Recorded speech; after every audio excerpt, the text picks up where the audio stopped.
Sun travels வடமாகாணத்தில் சட்டபூர்வமான அனுமதியுடன் இயங்குகின்ற visa consultants and ticket agent. உங்கள் பெறுமதியான கடவுச்சீட்டுகள், ஆவணங்கள் போன்றவற்றுக்கு பாதுகாப்பான அனுமதி பெற்ற நிறுவனம் சன் டிராவல்ஸ்.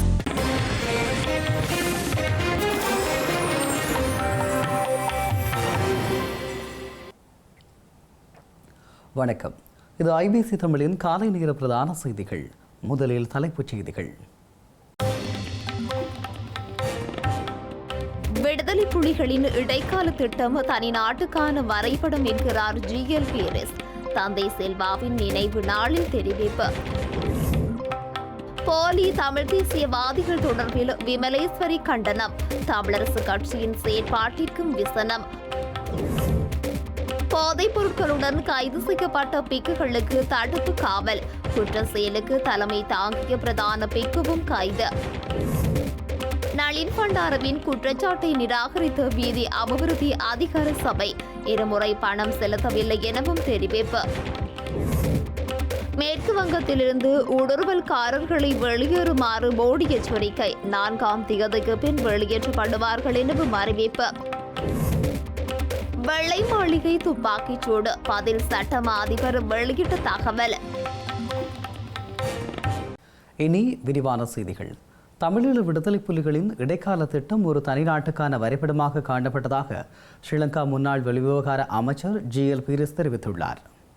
இலங்கை தமிழரசு கட்சியின் நிறுவனர் தந்தை செல்வநாயகத்தின் 49வது நினைவு நாளும் நினைவு பேருரையும் நேற்று யாழ்ப்பாணத்தில் நடைபெற்றது. தந்தை செல்வா நினைவு அறங்காவற்குழுவின் ஏற்பாட்டில் இடம்பெற்ற இந்த நிகழ்வில் GL பீரிஸ் சமஷ்டி முறையும் அரசியலமைப்பும் சீர்திருத்த பாதையும் எனும் தலைப்பில் நினைவு பேருரையாற்றினார். இதன்போது விடுதலை புலிகள் சமாதான பேச்சுவார்த்தை காலத்தில் முன்மொழிந்த இடைக்கால தன்னாட்சி அதிகார சபைக்கு வழங்கப்பட வேண்டிய அதிகாரங்களும் பெயரளவில் மட்டும் ஒரு இடைக்கால ஏற்பாடாக காணப்பட்டதே தவிர அவை தனி நாட்டுக்கான வரைபடமாக காணப்பட்டதாக அவர் கூறியுள்ளார். அத்துடன் அமைதி பேச்சுவார்த்தையில் விடுதலை புலிகள் வெளிப்புற சுய நிர்ணய உரிமை என்ற விருப்பத்தை தானாகவே கைவிட்டனர் என்ற எண்ணம் மாயி எனவும் அவர் கூறியுள்ளார். ஓஸ்லோ பிரகடனம் என்பது கட்டுக்கதை எனவும் GL பீரிஸ் தெரிவித்துள்ளார். மேலும் உள்ளக சுயநிர்ணய குறித்த விடுதலை புலிகளின் அறிக்கையில் உள்ளக சுயநிர்ணய உரிமையின் அடிப்படையில் தாயகத்தில் கணிசமான பிராந்திய சுயாட்சி மற்றும் சுயாட்சியை வழங்கும் அரசியல் கட்டமைப்பை சாதகமாக பரிசீலிக்க உள்ளதாகவும் கூறப்பட்டது எனவும் அவர் கூறியுள்ளார். இந்த சுயநிர்ணய உரிமை மறுக்கப்பட்டால், பிராந்திய சுயாட்சி கோரிக்கை நிராகரிக்கப்பட்டாலும் பிரிந்து சென்று ஒரு சுதந்திர நாட்டை உருவாக்குவோம் என்ற நிபந்தனையை வலியுறுத்தியதாக பீரிஸ் சுட்டிக்காட்டியுள்ளார். எனவே விடுதலை புலிகள் வெளிப்புற சுயநிர்ணய உரிமைக்கான வாய்ப்பை திறந்து வைத்திருந்தனர் என்றும் அவர்கள் முன்மொழிந்த இடைக்கால தன்னாட்சி அதிகார சபைக்கு வழங்கப்பட வேண்டிய அதிகாரங்கள் குறித்த கோரிக்கையில் தெளிவாக குறிப்பிடப்பட்டிருந்தது என தெரிவித்துள்ளார். மேலும் மீள்குடியேற்றம், மறுவாழ்வு, புனரமைப்பு மற்றும் அபிவிருத்தி சேவைகள் மற்றும் வசதிகளை மேம்படுத்துதல், வரி விதிப்பு, சட்டம் ஒழுங்கு, காணி அதிகாரம் உட்பட வடக்கு கிழக்கின் நிர்வாகத்திற்கான முழுமையான அதிகாரம் முழுமையாக இடைக்கால நிர்வாக அதிகார சபையிடம் இருக்க வேண்டும் என கூறப்பட்டதாக GL பீரிஸ் தெரிவித்துள்ளார். இது பெயரளவில் மட்டுமே ஒரு இடைக்கால ஏற்பாடாக காணப்பட்டதே தவிர உண்மையில் ஒரு தனி நாட்டிற்கான வரைபடமாக இருந்தது என்றும் அவர் தெரிவித்துள்ளார். தந்தை செல்வா நாட்டின் அரசியல் மற்றும் பொருளாதார சூழலில் சாத்தியமானது என கருதிய தேர்வுகளை விட இவை மிகைப்பட்ட ஒன்று என அவர் கூறியுள்ளார். இதேவேளை தமிழ் தேசியத்தை வளர்த்த தந்தை செல்வாவின் 49வது ஆண்டு நினைவுகூரல் நிகழ்வுக்கு முன்னாள் அமைச்சர் GL பீரிஸை அழைத்தமைக்கு ஜனநாயக தமிழரசு கட்சியின் உபதலைவி விமலேஸ்வரி கண்டனம் வெளியிட்டுள்ளார். தமிழ் தேசியம் பேசுவோரின் இவ்வாறான செயற்பாடுகள் அருவருக்கத்தக்கவை எனவும் எதிர்காலத்தில் தந்தை செல்வாவின் நினைவு கூறல் நிகழ்வுகளுக்கு முன்னாள் ஜனாதிபதிகளான மஹிந்த ராஜபக்ச, கோட்டாபாய ராஜபக்ச அழைக்கப்படலாம் எனவும் யாழ்ப்பாணத்தில் நேற்று இடம்பெற்ற ஊடக சந்திப்பில் அவர் தெரிவித்துள்ளார். இந்த தந்தை செல்வாவின் நினைவு நாளிலே அவர் சமஷ்டியை பற்றி, சீர்திருத்தம் பற்றி பேச இங்கு வந்திருக்கின்றார். எவ்வளவு தூரம் எங்களுடைய தமிழ் தேசியம் விலை போயிருக்கின்றது என்பதை நாங்கள் பார்க்கும் பொழுது தெரிகின்றது. எங்களுடைய சமாதானத்தை குழப்பி, சமாதானத்திலே வருகின்ற அந்த பெறுபேறுகளை குழப்பி, எங்களோட மக்களை நிற்கதியாக்கி இந்தளவிலே கொண்டு விட்டதிலே பெரும் பங்காற்றியவர் தான் படித்தவர் என்பதால் அந்த கல்விமான்களை தன் பக்கம் வைத்துக்கொண்டு அந்த பேச்சுவார்த்தையை குழப்பி, குறிப்பாக எங்களுடைய அரசியல் துறையில் இருந்த ஆலோசகராயிருந்த அண்டன் பாலசிங்கத்துக்கே பெரிய பிரச்சனையை கொடுத்தவர் இந்த GL பீரிஸ். ஆனால் இன்று அவர் எங்களுடைய அரசியல்வாதிகளுக்கு, அதாவது அரசியல் என்றால் அம்மனமாக நின்றாலும் அரசியல் செய்வோம் என்று சொல்லி நிற்கின்ற எங்களுடைய அரசியல்வாதிகளுக்கு சமஷ்டி சீர்திருத்தம் பற்றி சொல்ல வந்திருக்கின்றார். இந்த 49வது ஆண்டிலே ஜிஎல் பீரிஸ் வருகின்றார். 50வது ஆண்டுக்கு நான் நினைக்கின்றேன் ஜனாதிபதி மஹிந்த ராஜபக்ஷவை கூப்பிட்டு பயங்கரவாதிகளின் ஒழிப்பும் வடக்கு கிழக்கு பிரிப்பும் இதனால் ஒற்றையாட்சிக்கு நாங்கள் வழிவகுத்த விதமும் பற்றி ஒரு ஆலோசனை பெறலாம் என்று நான் நினைக்கின்றேன். ஏனென்றால் போகின்ற போக்கை பார்த்தால் இந்த மாதிரியான ஒரு நிகழ்வுக்கு இப்போதே அடியெடுத்து வைக்கப்பட்டுள்ளது. அதிலே இன்னொரு விடயம் சேர்க்கப்படும். சர்வதேச நீதிமன்றத்துக்கு இனப்படுகொலையை கொண்டு செல்வதற்கு அந்த தடையை கொண்டு செல்ல முடியாமல் தடுத்ததற்கு தலைமை தாங்கியவருக்கு கௌரவிப்பும் விருது வழங்கலும் நிகழ்வும் அதிலே நடைபெறலாம் அந்த 50வது ஆண்டிலே.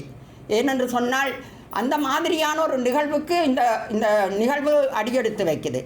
51வது நினைவுக்கு கோத்தபாய ராஜபக்ஷவை அழைத்து முள்ளிவாய்க்கால் நந்திக்கடல் பற்றிய ஒரு நீரோட்டம் பற்றிய ஒரு அதாவது ஒரு வழிமுறையை அவர் பேசலாம். இப்படியாக எங்களுடைய இனத்தின் விடுதலை, இனத்தின் வேகம், இனத்தின் இலக்கு எல்லாமே அளிக்கப்பட்டு இன்று இந்த நிகழ்வு நடைபெறுகின்றது. போதைப் பொருட்களுடன் கட்டுநாயக்க சர்வதேச விமான நிலையத்தில் கைது செய்யப்பட்ட 22 பிக்குகளையும் வரும் மே மாதம் 2ஆம் தேதி வரை தடுப்பு காவலில் வைத்து விசாரணை நடத்த நீர்கொழும்பு நீதவான் நீதிமன்றம் அனுமதி வழங்கியுள்ளது. இதேவேளை குறித்த பிக்குகள் குழுவிற்கு தலைமை தாங்கி இந்த குற்றத்தை வழிநடத்தியதாக கூறப்படும் பிரதான சந்தேக நபரான மற்றொரு பிக்கு கம்பகா மிகமுல்ல பகுதியில் வைத்து காவல்துறை போதைப்பொருள் ஒழிப்பு பணியகத்தினரால் கைது செய்யப்பட்டுள்ளார். ஸ்ரீலங்கா காவல்துறை போதைப்பொருள் தடுப்பு பணியகத்திற்கு கிடைத்த உளவு தகவலின்படி அந்த பிரிவின் விமான நிலைய பிரிவைச் சேர்ந்த அதிகாரிகள் நடத்திய விசேட சோதனை நடவடிக்கையின் போது 22 பிக்குகள் விமான நிலையத்தில் வைத்து கைது செய்யப்பட்டனர். அவர்களிடம் மேற்கொள்ளப்பட்ட விசாரணையின் போது அவர்களின் பயண பைகளில் பிரத்யேகமாக மாற்றியமைக்கப்பட்ட போலி மறைவிடங்களிலிருந்து 110 கிலோகிராமிற்கும் அதிகமான குஸ் மற்றும் ஹேஷ் எனப்படும் போதைப் பொருட்களை அதிகாரிகள் கண்டுபிடித்தனர். ஒவ்வொரு சந்தேக நபரும் தங்களது பயண பைகளில் 5 கிலோகிராமிற்கும் அதிகமான போதைப் பொருட்களை எடுத்துச் சென்றதாக தெரிவிக்கப்பட்டுள்ளது. ஒரு விளம்பரதாரர் வழங்கிய விமான பயணச் சீட்டுகளை பயன்படுத்தி சந்தேக நபர்கள் கடந்த ஏப்ரல் மாதம் 22ஆம் தேதி இலங்கையிலிருந்து தாய்லாந்திற்கு புறப்பட்டதாக விசாரணைகளில் தெரிய வந்துள்ளது. அங்கிருந்த போது அவர்கள் சாதாரண உடைகளை அணிந்து பல்வேறு நடவடிக்கையில் ஈடுபட்டதாக கூறப்படுகிறது. இந்த நடவடிக்கைகளின் படங்கள் மற்றும் காணொலி காட்சிகள் பின்னர் அவர்களது கைபேசிகளிலிருந்து காவல்துறையினரால் மீட்கப்பட்டன. இந்த போதைப் பொருள் பறிமுதல் கட்டநாயக்க விமான நிலையத்தில் இதுவரை கைப்பற்றப்பட்ட மிக பெரிய அளவிலான போதைப்பொருள் தொகை என்று அதிகாரிகள் கூறியுள்ளனர். மேலும் பிக்குமாரிடமிருந்து போதைப் பொருட்கள் பறிமுதல் செய்யப்பட்ட முதல் சந்தர்ப்பம் இதுவெனவும் தெரிவிக்கப்பட்டுள்ளது. இந்த நிலையில் கைது செய்யப்பட்ட பிக்குகள் இலங்கையின் பல்வேறு பகுதிகளைச் சேர்ந்தவர்கள் என்றும் அவர்களில் பலர் பல்வேறு நிறுவனங்களின் உயர்கல்வி பயின்று வருவதாகவும் கூறப்படுகிறது. இதனையடுத்து கைது செய்யப்பட்ட பிக்குகள் நீதிமன்றத்தில் முன்னிலைப்படுத்தப்பட்ட போது நீர்கொழும்பு மேலதிக நீதவான் தடுப்பு காவலில் வைக்க உத்தரவிட்டுள்ளார். போதைப்பொருள் கடத்தலில் ஈடுபட்ட பிக்குகளின் செயலை தாம் கடுமையாக கண்டிப்பதாக பௌத்த உயர்பீடங்களின் மகாநாயக்க தேரர்கள் தெரிவித்துள்ளனர். இலங்கை சமூகத்தில் ஒருவர் குறித்தான பாரம்பரிய கௌரவம் மற்றும் பிக்கு சீருடை மீதான பௌத்தர்களின் நம்பிக்கையை தவறாக பயன்படுத்தி இந்த சட்டவிரோத செயலுடன் தொடர்புடைய அனைத்து பிக்குகளுக்கும் உரிய தண்டனை வழங்கப்பட வேண்டும் என மகாநாயக்க தேரர்கள் வலியுறுத்தியுள்ளனர். மல்வத்து மகாநாயக்க தேரர், திப்பட்டுவே ஸ்ரீ சித்தார்த்த சுமங்கல தேரர், அஸ்கிரி மகாநாயக்க தேரர், வரக்காக்குட் ஸ்ரீ ஞானரத தேரர், அமரபுர மகா நிகாயாவின் மகாநாயக்க தேரர், கரகுட உயன்குட மைத்திரி இந்திமூர்த்தி தேரர் மற்றும் ராமஞான மகா நாயக்க தேரர் ஆகியோர் இணைந்து வெளியிட்டுள்ள அறிக்கையில் இதனை தெரிவித்துள்ளனர். பிக்கு சீருடையையும் சாசன அடையாளத்தையும் பயன்படுத்தி இவ்வாறான சட்டவிரோத செயல்களில் ஈடுபடும் பிக்குகள் குறித்து விசாரணை நடத்தி அவர்களை சாசனத்தில் இருந்து நீக்குவதற்கான முறையான பொறிமுறையை தயாரிப்பதன் அவசியம் குறித்து அவர்கள் எடுத்துரைத்துள்ளனர். அதற்கான ஏற்பாடுகளை செய்வதற்கு அரச இயந்திரம் விரைவாக தலையிட வேண்டியது அவசியம் என்றும் அவர்கள் சுட்டிக்காட்டியுள்ளனர். அதற்கமைய அந்தந்த பீடங்களினூடாக இந்த சாசன விரோத மற்றும் சட்டவிரோத செயல்களில் ஈடுபட்ட பிக்குமார் குறித்து ஆராய்ந்து அவர்களை பிக்கு சாசனத்திலிருந்து நீக்குவதற்கு நடவடிக்கை எடுக்கப்படுவதாகவும் தெரிவிக்கப்பட்டுள்ளது. தந்திரமாகவும் திட்டமிட்ட ரீதியிலும் இளம் பிக்குகளை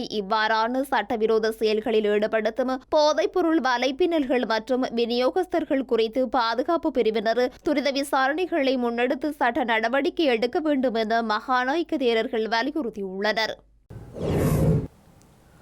யாழ்ப்பாணம் செம்மணி சித்துப்பாத்தி மனித புதைக்குழியின் 3ஆம் கட்ட அகழ்வு பணிகள் இன்று ஆரம்பமாகியுள்ளன. அகழ்வு பணிகளுக்கான நிதி விடுவிக்கப்பட்டுள்ளமையை தொடர்ந்து இந்த அகழ்வு பணிகள் இன்று மீண்டும் ஆரம்பமாகியுள்ளன. செம்மணி மனித புதைகுழியிலிருந்து இதுவரை 240 மனித எண்புக்கூட்டு தொகுதிகள் அடையாளப்படுத்தப்பட்டிருந்தன. அவற்றுள் 239 மனித எண்புக்கூட்டுகள் அகழ்ந்தெடுக்கப்பட்டுள்ளது. முன்னதாக 2ஆம் கட்ட அகழ்வு பணிகள் 45 நாட்கள் முன்னெடுக்கப்பட்டு செப்டம்பர் மாதம் 6ஆம் தேதியுடன் நிறைவு பெற்றிருந்தது.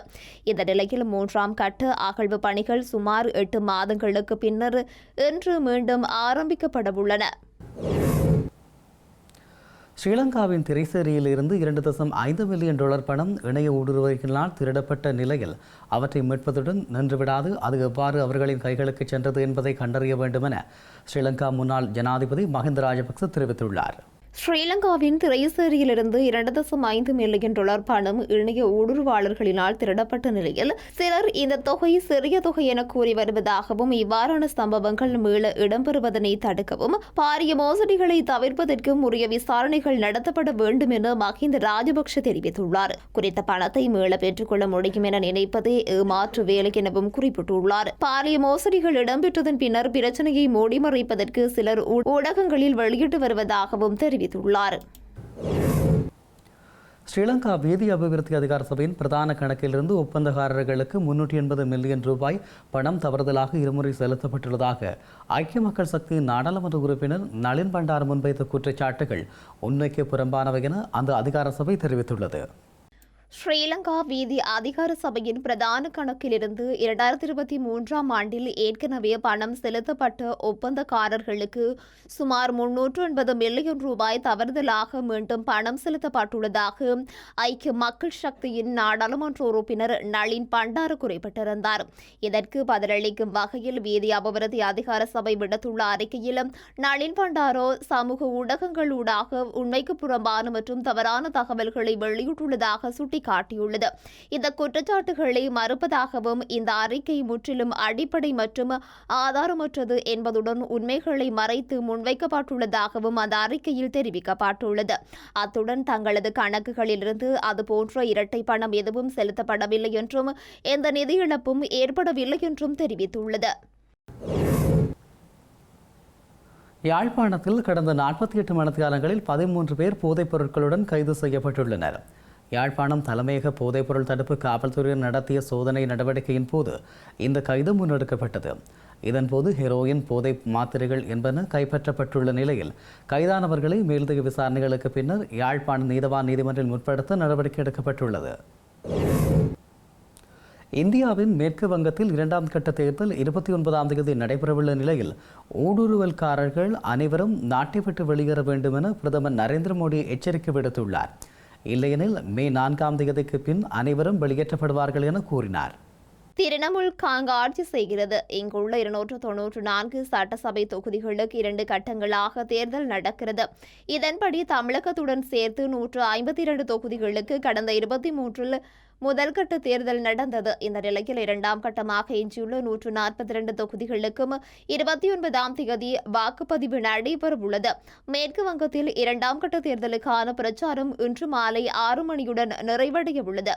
இதனையடுத்து இறுதிக்கட்ட தேர்தல் பிரச்சாரம் சூடுபிடித்துள்ள நிலையில் மேற்கு வங்கத்தில் திரிணாமுல் காங்கிரஸ் ஆட்சியின் கீழ் சாதாரணமான அரசியல்வாதிகள் முதல் வன்முறையாளர்கள் வரை அனைவரும் தங்களையே அரசு நிர்வாகம் போல் செயல்படுகின்றனர் என பிரதமர் மோடி கூறியுள்ளார். முதல்வர் மம்தா பானர்ஜி தலைமையிலான கொடுங்கோளாட்சி பெண்களை துன்புறுத்துவதற்கு துணை நிற்கிறது எனவும் இனிமேல் இதை நாங்கள் சகித்துக் கொள்ள மாட்டோம் எனவும் அவர் கூறியுள்ளார்.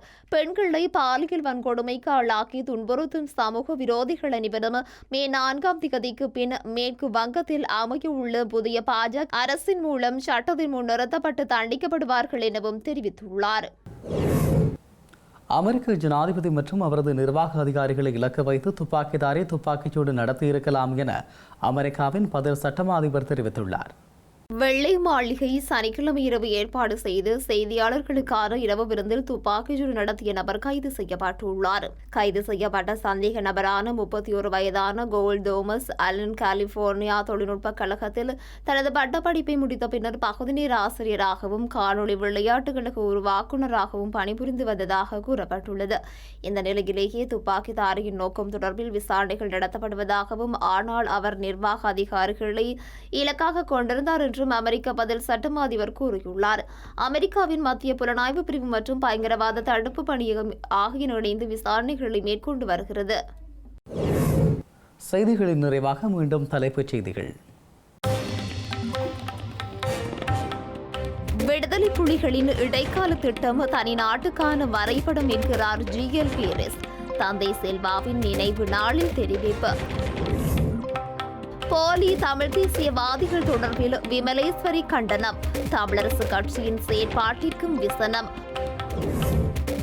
போதைப் பொருட்களுடன் கைது செய்யப்பட்ட பிக்குகளுக்கு தடுப்பு காவல். குற்ற செயலுக்கு தலைமை தாங்கிய பிரதான பிக்குவும் கைது. நளின் பண்டாரவின் குற்றச்சாட்டை நிராகரித்த வீதி அபிவிருத்தி அதிகார சபை இருமுறை பணம் செலுத்தவில்லை எனவும் தெரிவிப்பு. மேற்கு வங்கத்திலிருந்து ஊடுருவல்காரர்களை வெளியேறுமாறு மோடி எச்சரிக்கை. 4ஆம் தேதிக்கு பின் வெளியேற்றப்படுவார்கள் எனவும் அறிவிப்பு. வெள்ளை மாளிகை துப்பாக்கிச்சூடு பதில் சட்டமா அதிபர் வெளியிட்ட தகவல். இத்துடன் IBC தமிழின் காலை நேர பிரதான செய்திகள் நிறைவு பெற்றன. உடனுக்குடன் செய்திகளை அறிந்து கொள்ள IBCTamil.com என்ற எமது இணையதளத்தை பார்வையிடுங்கள். வணக்கம்.